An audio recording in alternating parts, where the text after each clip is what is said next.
Hello everybody. So I received some requests on social media in regards to Blastbeats and how to do them or how I do them.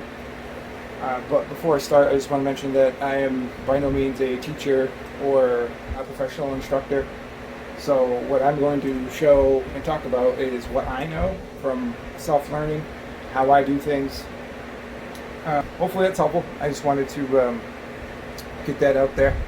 So first off, for what we're going to do, I'm going to go over two types of blasts, and then I'm going to show you the blasts and from what I know of them and how I do them with my hands, and then I'm going to do it with my feet included. I'm not going to go too quick for speed.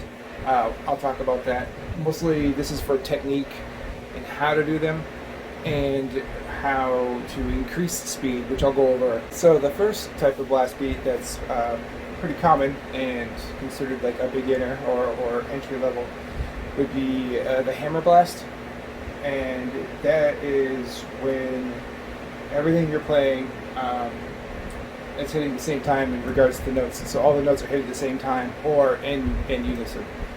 So that includes whatever you're doing with your hands and your feet. The hammer blast being, again, blasts that just occur at the same time.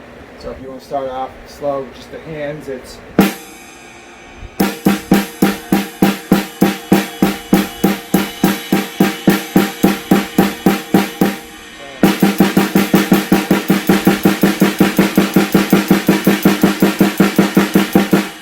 faster than that. And you can do that with rod, hats.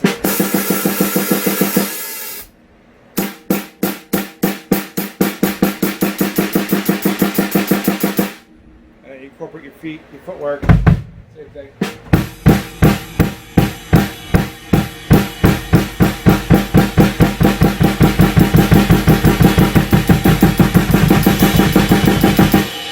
And it just speeds up from there. So that's the hammer blast. This one is more common. It's considered like a traditional blast beat, and to me it's like the blast beat, I guess, because it's one that I use a lot, but I use it in short segments. It's the most common used typically when it's like a straightforward blast beat, and unlike the hammer blast, your notes are alternating. So, when one hits, the other follows. This is where the footwork comes into play too. So usually your footwork is half of what you're playing with your hands in regards to notes. So if you're doing 16th notes with your hands, alternating, you're going to want to stay with 8 notes with your feet. Just to start super slows.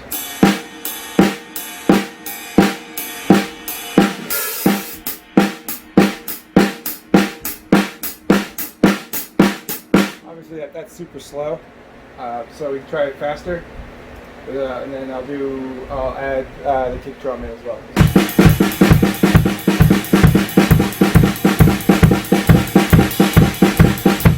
Or you double pedal.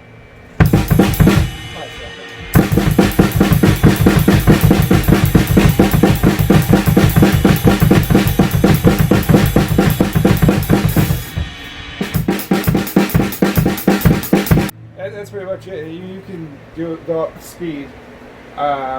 So like if I were to do it how I play it.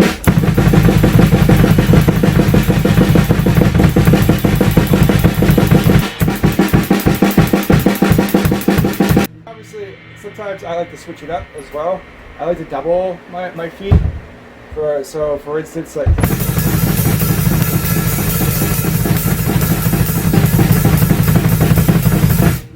Fun thing about drums, you can do it however you want.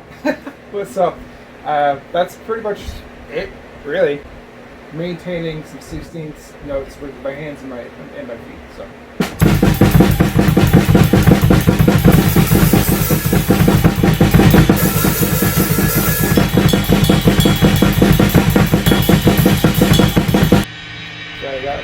I got a little bored there, so I went off track.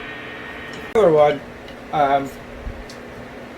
Someone had mentioned a one-handed blast, and I had thought they meant the gravity blast that I have another video for, but they meant just blasting with one hand, which is the.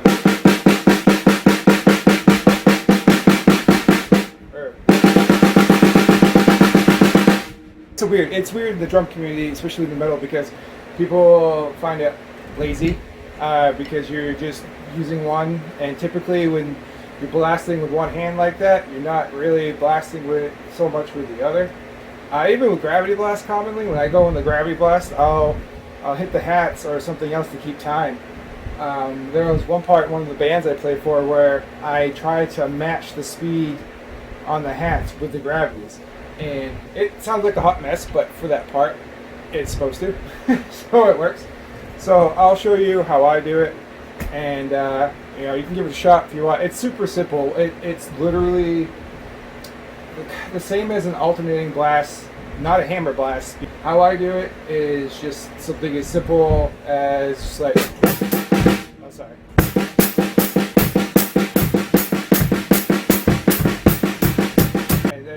Or the other hands, and they do double pedal. You don't have to do the snare too, like I did there. You just.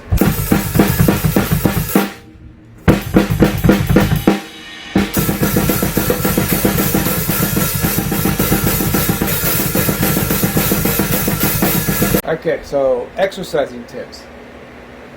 Actually, I'll start off with what you don't want to do. What you don't want to do is you don't want to go in and just grab the sticks and start blasting as fast. It's like just try to do it as fast as you can, because A, you'll burn stamina tremendously. B, you'll probably be so tense that you'll strain yourself. The one rule I've always tell anybody who asks is loose and lax. L and L, loose and lax. It's very important because the more loose you are and relaxed, the easier it is for your muscles to flow when in use. And the more relaxed you are, I know playing live you tend to get really intense, but that comes later after a lot of practice and muscle memory and such. But the more loosey-goosey, as they say, as you are, and the more relaxed you are, so much easier.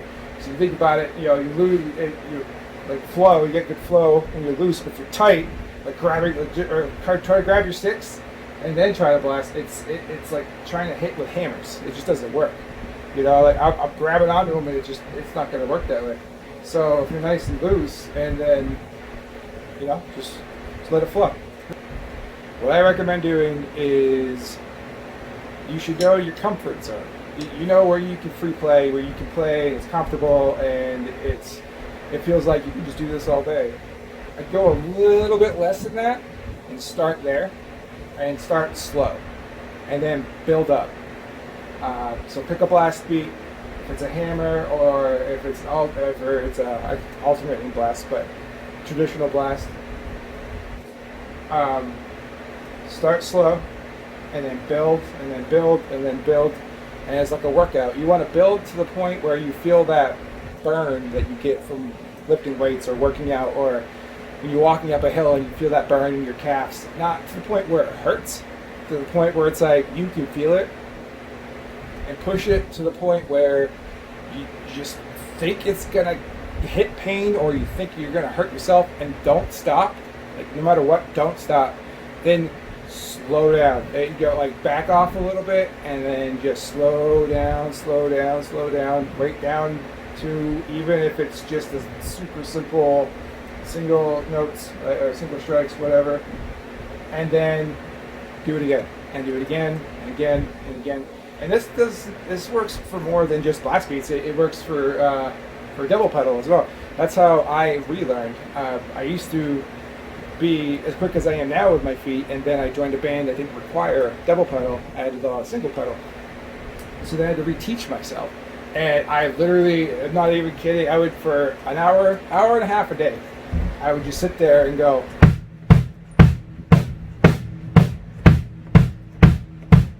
And then just build up. And then faster. A little bit at a time.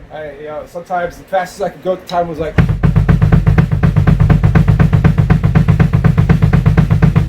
that being a workout, and then eventually you get to the point where you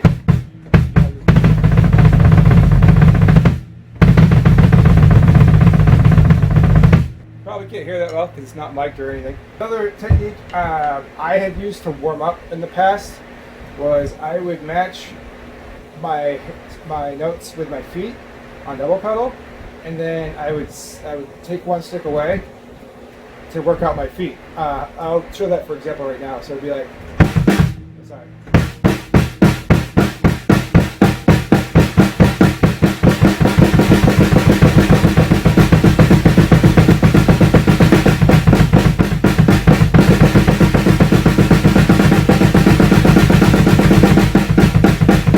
I like the basic stretch to do faster speeds.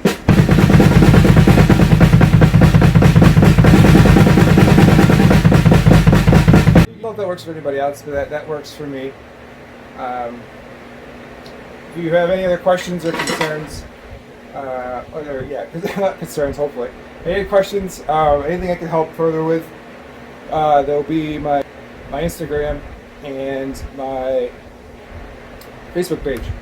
Messages, emails, hit me up. I'm usually available or near my phone or near my computer doing stuff like this, going editing, researching, talking to people. So if you need help with anything at all, or if you have any recommendations for any instructional videos, anything I can help you guys with, I'll do my very best. I hope this was what everybody else is looking for.